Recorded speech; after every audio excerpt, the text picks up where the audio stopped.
그래서 이 4주간의 시간은 우리 신앙의 뿌리를 견고하게 세우는 시간입니다. 이때로 견고하게 하는 이 시간이 주의 말씀이 딱딱할 수 있습니다. 그러나 딱딱한 것이 우리 신앙을 견고히 세울 수 있으니 대림절 기간 동안에 주님의 십자가, 주님의 강생하심을 깊이 묵상하는 시간 되시기를 주의 이름으로 축원합니다. 오늘은 이사야서 9장 1절에서 7절 말씀을 중심으로 성탄, 세상을 향한 축복의 시작이라는 제목으로 은혜를 나누고자 합니다. 한번 따라서 해보겠습니다. 세상을 향한 축복의 시작. 세상을 향한 축복의 시작. 자, 드디어 예수님의 사랑이, 하나님의 사랑이 이 어둠의 세상 가운데 어떻게 구체화되고 실천이 되었는가 함께 살펴보고자 합니다. 이사야서 오늘 9장 말씀은 이사야 선지자가 주님께서 탄생하시기 700년 전에 하나님께로부터 계시로 받은 예언의 말씀입니다. 그 예언의 말씀은 뭐냐면은 이스라엘 북쪽 지역에 있는 스불론 땅, 납달리 땅, 그리고 거기에 붙어 있는 이 갈릴리 지역이 사람들에게 무시와 냉대를 받았는데 어느 순간이 되게 되면 이 무시와 냉대를 받은 지역이 아주 영화로운 지역으로 탈바꿈되는 놀라운 역사가 나타나게 될 것이다. 이렇게 주님께서 예언해 주셨습니다. 우리 같이 한번 1절을 읽어보도록 하겠습니다. 1절입니다. 전에 고통받던 자들에게는 흑암이 없으리로다. 옛적에는 여호와께서 스불론 땅과 납달리 땅이 멸시를 당하게 하셨더니 후에는 해변길과 요단 저쪽 이방의 갈릴리를 영화롭게 하셨느니라. 아멘.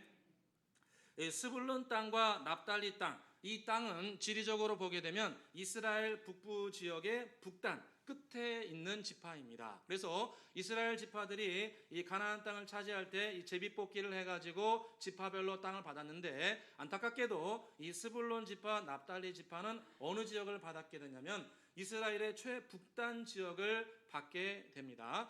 우리나라의 최북단 지역이 어디지요? 함경북도 맞습니까? 예, 어제 한번 찾아보니까 함경북도가 맞은 것 같아요. 함경북도. 그러니까 이 이스라엘 지파 사람들은 제일 북단이 어디였냐면 스불론 납달리 지역이 최북단 지역이었습니다. 그런데 최북단 지역이다 보니까 나라가 안정이 되고 강성할 때는 괜찮은데 나라가 좀 미약할 때는 이 다른 북부 지역에 있는 강대국들이 침공을 해오는데 침공을 해올 때 가장 먼저 들어오는 지역이 어디겠습니까? 이 북쪽 지역입니다. 그래서 이 북쪽 지역을 치고 들어와서 남쪽에 있는 그 당시에 세계 최강대국 애굽으로 쳐들어갔습니다. 그래서 항상 이 북쪽 지역은 북쪽에 있는 수리아라든가 아수르든가 아람이라든가 이 사람들이 나라만 강성하게 되면 무조건 치고 들어가는 지역이 스불론 납달리 지역이었습니다. 그래서 이 지역을 치고 들어와서 남쪽으로 내려갔는데 그러다 보니까 어떤 불상사가 발생하게 되냐면 이 스불론 납달리 지역이 이방화가 됩니다. 제일 먼저 공격을 받다 보니까 특별히 아수르 같은 경우는 북이스라엘을 멸망할 때 어떤 정책을 폈냐면 이주민 정책을 폈습니다. 그래서 자기 본토 중에 좀 미약한 사람들을 이스라엘 북부 지역에 데려와서 거기서 살도록 해가지고 피를 섞게 만들었습니다. 여러분, 사람이 피가 섞이게 되면 이 정체성이 흔들리기 시작합니다. 단임 민족의 우수성이 그런 거 아닙니까? 정체성을 확보하는데 이 혈통이 섞이게 되면서 민족의 이 순수성이 약화되고 자연스럽게 신앙도 약화가 됩니다. 그러다 보니까 어떤 현상이 발생하게 해야 되냐면 이 중부 남부 지역에 있는 이 순수 혈통을 가진 유다라든가 에브라임 이런 지파 사람들이 북쪽에 있는 스불론 납달리 지파를 굉장히 무시하고 멸시했습니다. 그래서 오늘 말씀해 보게 되면 멸시를 당한 지파들이라 말씀합니다. 9절 1절 중반절에 보시면요, 스불론 땅과 납달리 땅이 멸시를 당하겠다. 이 땅의 사람들이 좀 무시와 멸시를 많이 받았다는 겁니다. 우리나라 역사 가운데도 고려 시대에 제일 많이 무시받은 지역이 어디입니까? 평안도였습니다. 평안도 그쪽이 별로 인정을 못 받았습니다. 고려 시대에. 그렇다는 겁니다. 평안도 지역을 인정받지 못했어요. 그러니까 이스라엘 역사 가운데도 스불론 납달리 지파는 굉장히 무시와 멸시를 많이 받던 지파였고 거기에 붙어있는 지역이 어디냐면 호수가 어디냐면 예수님께서 주로 사용하신 갈릴리 호수가 바로 이 지역이었습니다. 그러니까 역사적으로 사람들에게 무시를 받고 멸시를 받고 그러다 보니까 이 지역 전체에는 아주 흑암이 짓눌러 있어가지고 사람들이 인재가 제대로 양성되지 못하는 안타까운 지역이었습니다. 그런데 어느 순간 주님께서 때가 되면 이런 무시와 멸시를 받던 지역에 하나님의 큰 은혜가 임해서 이 지역이 영화로운 지역으로, 할렐루야, 복된 지역으로, 흑암이 완전히 사라지는 아주 생명력이 넘치는 것으로 이 스불론 납달리 땅이 완전히 변화가 될 거라고 주님께서 주전 700년 전에 이사야를 통해서 예언을 해주신 것입니다. 주님께서 이 지역에 주신 축복은 단순히 영화롭게 되는 것뿐만 아니라 내면 깊은 곳에 기쁨과 즐거움을 주님께서 선물로 풍성하게 주시겠다, 이렇게 약속합니다. 우리 3절을 같이 한번 읽어보겠습니다. 3절입니다. 읽겠습니다. 주께서 이 나라를 창성하게 하시며 그 즐거움을 더하게 하셨으므로 추수하는 즐거움과 탈취물을 나눌 때의 즐거움 같이 그들이 주 앞에서 즐거워하오니. 아멘. 주님께서 이 지역에 있는 사람들에게 특별한 은혜를 주셨는데 흑암을 제하시고 영화롭게 하시고 여기서만 그치는 것이 아니라고 그들 내면 깊은 곳에 즐거움을 주신다는 거예요. 이런 외적인 어떤 조건에서 오는 즐거움이 아닙니다. 외적인 조건에서 내가 뭘 가졌기 때문에 사람들이 많이 인정해 줬기 때문에 이런 걸로도 즐거움이 올 수 있지만 더 깊은 즐거움은 여호와 하나님께서 우리 내면 깊은 곳에 터져오는 즐거움입니다. 예수님께서 요한복음 7장에 말씀하셨죠. 누구든지 목마르거든 내게 와서 마시라. 나를 믿는 자는 그 배에서 생수의 강이 흘러나오리라.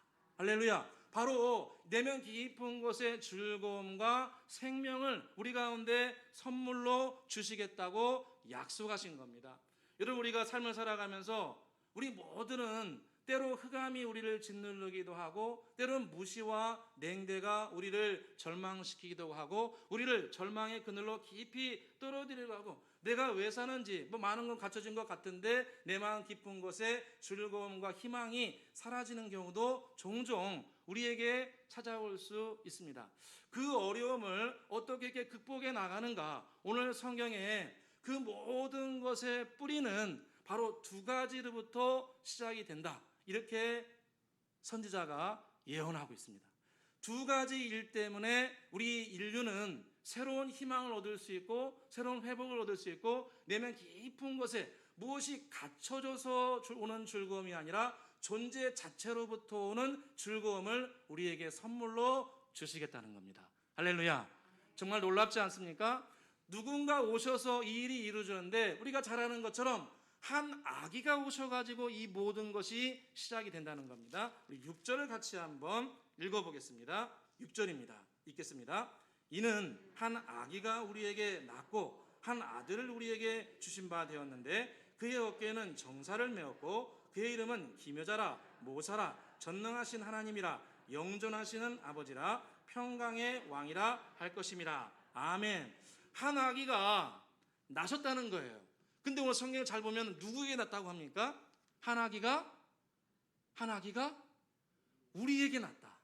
한 아기가 이 스불론 납달리 지역뿐만 아니라 온 인류를 위해서 택한 자들을 위해서 그분이 한 아기가 우리를 위해서 났다는 거예요. 그 나신 한 분으로 말미암아 이 모든 생명의 역사가 시작이 됐다는 거예요. 흑암이 완전히 사라지게 되고 이 무시와 냉대를 받던 사람이 새롭게 힘을 얻게 되고 또 사람들에게 기쁨과 즐거움을 주는 생명의 역사가 바로 한 아기의 탄생으로부터 시작됐는데 그분은 바로 누구를 위해서 났다는 거예요? 우리를 위해서. 한 아기가 우리에게 났다. 우리 모두를 위해서. 우리 좌우에 신분하고 인사해 보겠습니다. 우리를 위해 태어나셨습니다. 우리를 위해 태어나셨습니다. 아멘. 나를 위해서, 당신을 위해서, 우리 모두를 위해서 한 아기가 오셨는데 그것이 생명의 뿌리요 시작이라는 겁니다. 여러분, 마태복음 1장 23절에 보면 미가엘 천사가 말하죠. 이사야서를 인용해서 이렇게 말합니다. 보라, 처녀가 잉태하여 아들을 낳으리니 그 이름을 임마누엘이라 하라. 이를 번역한즉 하나님이 우리와 함께 계심이로다. 한 아기가 이 땅에 강생하셨는데 그 어린 아기의 이름이 뭐라는 거예요? 임마누엘이다. 임마누엘, 엘이 하나님인데 하나님이 우리와 함께 계신다. 하나님이 이 땅에 아기로 사람의 몸을 가지고 이 땅에 오셨는데 이 모든 것이, 이 모든 흑암과 저주를 끌어내버리고 우리에게 진정한 기쁨, 무엇이 갖춰져서 오는 기쁨이 아니라 존재로부터 오는 기쁨이 우리 가운데 선물로 주어진다는 겁니다. 여러분, 다니엘서를 보게 되면 다니엘서의 그 느부갓네살 왕이 한 시대를 이끄는 왕이었는데 그가 미래에 대해서 고민하다가 하나님께로부터 환상을 하나 봤습니다. 그 환상이 뭐냐면은 큰 우상 신상이 쫙 나타나는데 그 우상 신상을 보니까 크게 네 부분으로 이렇게 딱 나눠진 것이 보입니다. 그래서 머리 쪽에는 금으로 되어 있고 이 밑에 여기 가슴 부분에는 은으로 되어 있고 배에서 여기 무릎 정강이까지는 노수로 되어 있고 그다음에 다리 밑에 무릎 아래로는 두 가지로 갈라져 가지고 하나는 흙으로 하나는 뭐 이렇게 노수로 섞여 있습니다. 그래서 이 뜻이 무슨 뜻인지를 몰아가지고 고민을 하고 있는데 그때 다니엘이 그것을 해석을 해줍니다. 뭐라고 해석을 해주냐면 당신이 본 이 신상은 미래에 있을 대제국을 예언하는데 이 머리에 있는 금신상은 느부갓네살 당신이 세운 이 바벨론 제국이고 그리고 이 은으로 세운 이 제국은 뭐가 되냐면 당신의 뒤를 이을 페르시아 제국, 바사 제국이고 그 다음에 이 노스로 세운 제국은 그 다음에 후에 있을 헬라 제국, 우리가 잘 아는 알렉산더 제국을 말하고 마지막으로 무릎 이하로 있는 흙과 돌이 섞여 있는 이 나라는 동서로마를 상징한다. 이렇게 해석을 쫙 해줍니다. 그러니까 여기서 이제 앞으로 이어질 대제국을 쫙 설명을 해주는데 그 다음에 중요한 예언이 나옵니다. 어떤 예언이 나오냐면 이 신상이 딱 서 있는데 손을 대지한 한 작은 돌이 하늘에서 날아와 가지고 이 신상을 갖다가 한꺼번에 왕창 부숴버려서 성경에 보니까 재로 만들었다. 이렇게 말씀합니다. 다니엘서 2장 34절 35절에 보니까 또 왕이 보신즉 손대지 아니한 돌이 나와서 신상의 쇠와 진흙의 발을 쳐서 부서뜨리매 그때 쇠와 진흙과 녹과 은과 금이 다 부서져 여름 타작마당에 겨같이 되어 바람에 불려갈 곳이 없었고 우상을 친 그 돌은 태산을 이루어 온 세상에 가득하였더라. 이렇게 말합니다. 여러분, 손을 대지한 아주 작은 돌 하나가 하늘에서 날아왔는데 이 손을 대지한 한 돌이 이 어마어마하게 큰 상, 금으로 만들고 음으로 만들고 노수로 만들고 어마어마한 강력한 이 큰 금신상을 갖다가 작은 돌, 손대지 않는 작은 돌이 와서 완전히 부순다는 거예요. 할렐루야. 제로 만들어 본다는 거예요. 제로. 여러분 정말 놀랍지 않습니까? 사람들이 보기엔 아주 작은 돌이고 특별히 손을 대지 않았다는 거예요. 사람의 손길이 닿지 않은, 저는 이 부분을 이렇게 해석을 합니다. 손을 대지 아니한 돌, 바로 성령으로 잉태되신 예수 그리스도입니다. 죄의 손길이 미치지 아니하는 정말 오직 성령으로 말미암아 잉태되신 예수 그리스도, 사람들이 보기에는 아주 미약해 보이고 작은 돌인데 이 작은 돌이 어마어마한 죄를 갖다가 완전히 무너뜨리고 발로 밟아버릴 정도로 죄와 같이 흩어버린다는 거예요. 여러분, 이것은 우리에게 주신 예언적 모습입니다. 저와 여러분의 내면에 있고 주위에 있고 나의 인생길 걸어가면서 큰 흑암이 닥쳐오게 되고 나를 무너뜨리려고 하지만 손대지 아니한 돌, 성령으로 잉태되신 이 예수 그리스도를 의지하고 따라가게 되면 아무리 큰 거라 할지라도 반드시 주님께서 재버리시고 우리의 발 앞에, 예수님의 발 앞에 주님께서 무너뜨리게 해 주실 줄로 믿습니다.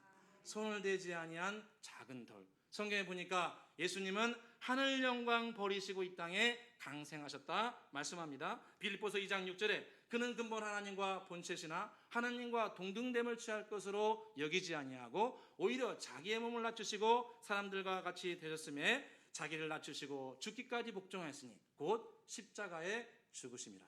예수님께서 손대지 않은 돌로서 하늘 영광 버리시고 이 땅에 강생하셔서 이 놀라운 역사를 이루어 주셨습니다.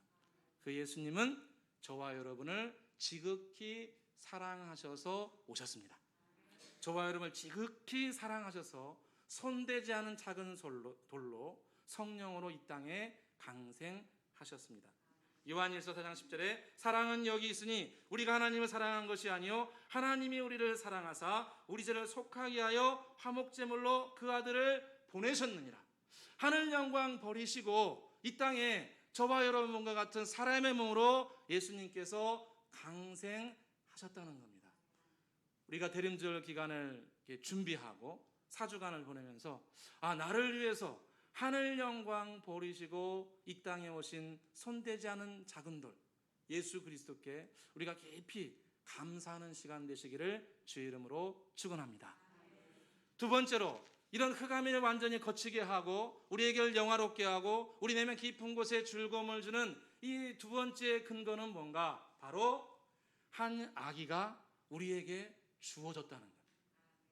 저와 여러분에게 한 아기 되신 예수께서 우리 가운데 주어졌습니다. 우리 6절을 다시 한번 읽어보겠습니다. 6절 다시 한번 읽겠습니다.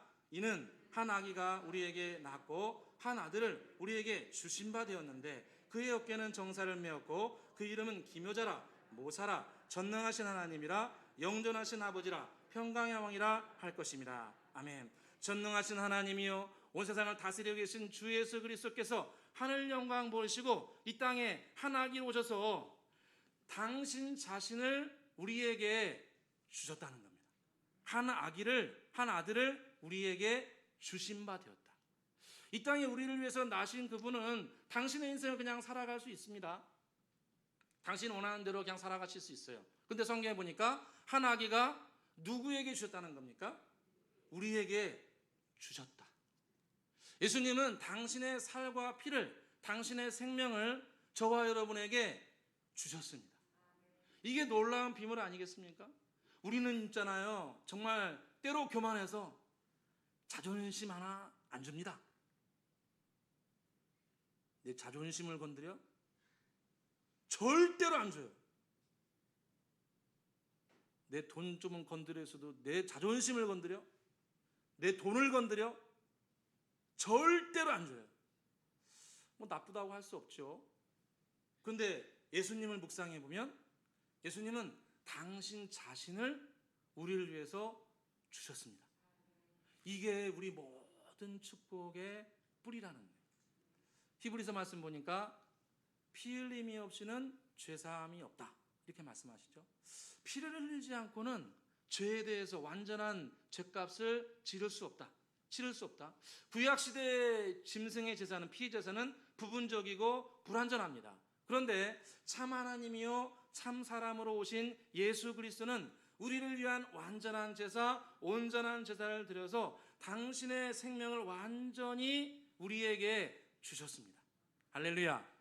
그래서 오늘 우리가 성찬을 이렇게 하나님 앞에 감사로 드리는데 주님께서 돌아가시기 전날 성찬을 제정하시면서 이렇게 말씀하셨습니다. 마태복음 26장 26절에 이것은 죄사함을 얻게 하려고 많은 사람을 위하여 흘리는 바 나의 피 곧 언약의 피니라. 이것은 내 피라는 거예요. 여러분, 하나님께서 사람으로 오셔서 당신의 피를 줬어요. 피. 당신의 생명을 우리에게 선물로 주신 겁니다. 우리가 이런 어떤 흑암도 완전히 이겨낼 수 있고 어떤 이런 증오와 미움도 이겨낼 수 있고 심지어 우리에게 즐거움과 행복을 줄 수 있는 그 깊은 뿌리는 뭔가? 바로 하나님이신 주님께서 당신을 우리에게 주셨기 때문에 그렇습니다. 그 주신 은혜를 우리가 마음속에 깊이 새기기를 소원합니다. 한 아기가 한 아들이 우리에게 주신 바 되었다. 어제 말씀을 준비하면서 한 아들을 우리에게 주신 바 되었다.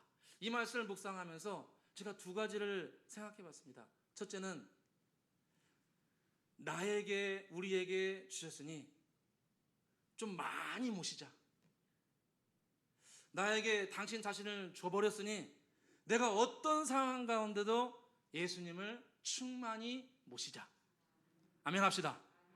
당신 자신을 마음껏 가져가라고 주셨으니 어떤 상황 가운데도 나는 생명의 주님을 마음껏 모셔드리라. 불평과 불만과 저주를 모셔드리지 않고 생명의 주를 내가 마음속에 풍성히 모셔드리라. 두 번째, 그 모셔드린 은혜를 받았으니 나도 그 사랑을 나눠주리라.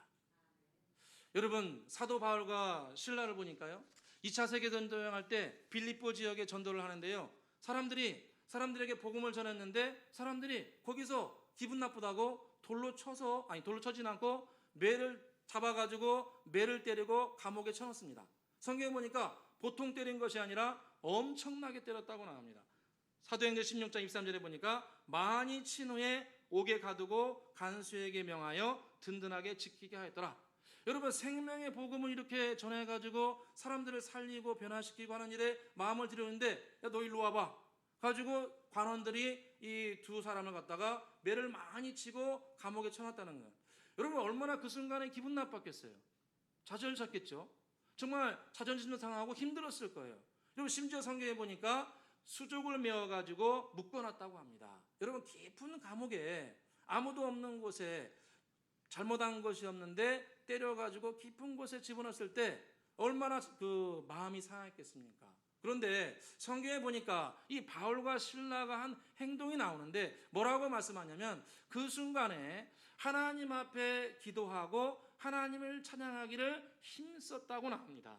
사도행전 16장 25절에 보니까 한밤중에 바울과 실라가 기도하고 하나님을 찬송하며 죄수들이 들었더라. 여러분, 사도 바울과 실라가 원래 위대한 하나님의 사람들이 아닙니다. 이걸 보게 되면 우리는 우리와 똑같이 이런 어려움과 고난을 다 겪게 된다는 거예요. 매맞고 좌절되고 사람들에게 무시를 당하고 때로는 감옥과 같은 어려움을 겪게 되는데, 그 순간에 중요한 건 뭐냐면, 나에게 당신 자신을 내어주신 예수님으로 충만하기를 소원하는 겁니다. 우리는 이 땅을 살아가면서 예수님으로 충만할 수도 있고 세상으로 충만할 수도 있습니다. 내 감정으로 충만할 수도 있고 내 상처 입은 마음으로 충만할 수도 있어요. 그 사건과 상황이 나에게 나쁜 것만 받아들일 수도 있습니다. 그런데 그렇게 되면은 회복이 없죠. 그런데 길이요 진리요 생명이신 예수님으로 충만하기를 원하고 가까이 나아갔을 때 어떤 은혜가 임하게 됐냐면, 감옥을 맡고 있던 사도 바울과 실라를 맡고 있던 감옥의 문이 열리게 되고 다리를 묶었던 족쇄가 풀리게 되었다, 이렇게 말씀합니다. 사도행전 16장 26절에 이에 갑자기 큰 지진이 나서 옥토가 움직이고 문이 다 열리며 모든 사람의 매인 것이 다 벗어진지라. 할렐루야. 여러분, 은혜는 순간적으로 임합니다. 다 경험하시죠? 은혜는 순간적으로 임합니다. 따라서 해보겠습니다. 은혜는 정해진 때가 없다. 은혜는 정해진 때가 없습니다. 사모하는 자들에게 순간적으로 임합니다. 그래서 우리는 어려움의 순간에 좌절하지 말고 예수님으로 충만하기를 소원하면서 쭉 나가다 보면 어느 순간 주님께서 사도행전 16장 20절 같이 갑자기 예상치 못한 순간에 어느 순간에 주님께서 갑자기 은혜를 부어주신다는 것. 여러분, 우리 안에 계신 예수 그리스도로 충만하기를 소원해야 됩니다. 낙담과 절망이 왔을 때 그것 따라가지 말고 길이요 진리요 생명이신 예수님으로 충만하게 되기를 소원하게 되면 어느 순간 주님께서 은혜를, 회복을 저와 여러분에게 허락해 주실 줄로 믿습니다. 두 번째로 나누고 싶었던 것은, 우리가 많은 사랑을 받았으니 나눠줘야 된다는 것. 나만 받는 것이 아니라, 나만 만족하는 것이 아니라, 우리가 이 많은 사랑을 받았으니 우리도 성령님의 감동을 따라서, 우리가 깨달음을 따라서 나눠줘야 됩니다. 한 아기가 우리에게 낳고 한 아들이 우리에게 주신 바 되었다. 당신 자신을 우리에게 내어주셨는데 우리도 할 수 있는 만큼 사랑을 나눠줘야 됩니다. 얼마 전에 장로님들하고 상의하면서 이번 성탄을 준비하면서 이번 성탄 예물을 선교지에 후원하기로 마음을 모았습니다. 매년 우리가 작년에도 그랬고 성탄 예물을 모이면은 그것을 100만 원을 갖다가 선교사 한 분을 선정해서 성탄 거기를 선물로 드렸습니다. 그래서 작년 같은 경우는 태국의 방콕에 계신 박정희 선교사님 전해드렸는데, 박정희 선교사님이 거기 전도 집회를 하신다고 해가지고 물품으로 다 사가지고 택배로 작년에 붙여드렸습니다. 그랬더니 감사하다고 하시면서 저한테 특별히 부탁한 게 오징어 보내달라고. 속초 오징어를 꼭 보내달라고. 왜 그러냐고 그랬더니 한류를 좋아해가지고 오징어도 한국 거 좋아한대요. 그분들이 가지고 우리 오징어 한국 거 가져가시라 가지고 부쳐드렸는데, 올해는 우리가 어디 할까 같이 나누다가 올해는 저희들이 태국의 치앙마이에 계시는 오택상 선교사님을 후원하기로 저희들이 이렇게 마음을 모았습니다. 그래서 어제 전화를 드렸는데 우리 저 사전에 뭐 약속된 게 전혀 없었습니다. 그래서 선교사님 통화를 했는데 감사하게도 12월 17일과 18일에 참 이게 선교제는 그런 일이 많은가 봐요. 성탄절을 전후해서 전도 집회가 많대요. 그래서 12월 17일과 18일 이틀에 걸쳐서 전도 집회를 준비하고 있는데 그 재정적인 것 때문에 기도하고 있었는데 이렇게 연락이 돼서 너무 감사하다고 그렇게 말씀을 나눴습니다. 저희들도 섬길 수 있는 기회를 주님께서 저희들에게 허락해 주셔서 진실로 감사를 드립니다. 주님께서는 당신의 생명을 우리를 위해서 내어주셨습니다. 내어주신 그 은혜를 우리가 헛되이 받지 아니하고 어느 상황이든지 예수님의 그 사랑으로 충만해지기를 소원하고 또 그 사랑을 다른 분들에게 나눠줘서 이 세상 가운데 하나님 나라를 굳건하게 세워주시기를 주의 이름으로 축원합니다. 기도하겠습니다. 사랑과 은혜가 풍성하신 아버지 하나님, 죄와 사망과 저주에 있던 우리를 위해 이 땅에 강생하시고 당신 자신을 우리에게 내어주신 은혜에 진실로 감사드립니다. 한 아기가 우리에게 낳고 한 아들을 우리에게 주신 바 되었도다 말씀하여 주셨습니다. 주님께서 이 땅에 강생하심으로 우리가 죄와 사망과 저주와 흑암에서 해방된 줄로 믿습니다. 주님의 이 은혜와 사랑을 잊지 아니하고 무슨 일을 만나든지 어떤 일을 만나든지 내 마음을 좌절시키는 무슨 일을 만나든지 오직 예수님으로 충만하기로 결단하여서 기록된 말씀과 같이 크게 영화롭게 되고 창성케 되는 복된 열매 있게 하여 주옵소서. 또한 저희들 나눔의 자리에 서기를 소원합니다. 하나님을 우리에게 주셨다 말씀하셨는데 주님의 이 놀라운 사랑을 우리도 받았으니 나누고 전파하는 일에 함께 힘을 모으게 하여 주옵소서. 대림절 4주 기간 동안 주님의 강생하심에 감사하고 찬양하며 주의 사랑을 전파하는 복된 시간 되기를 소원하며 예수 그리스도의 이름으로 기도드리옵나이다. 아멘.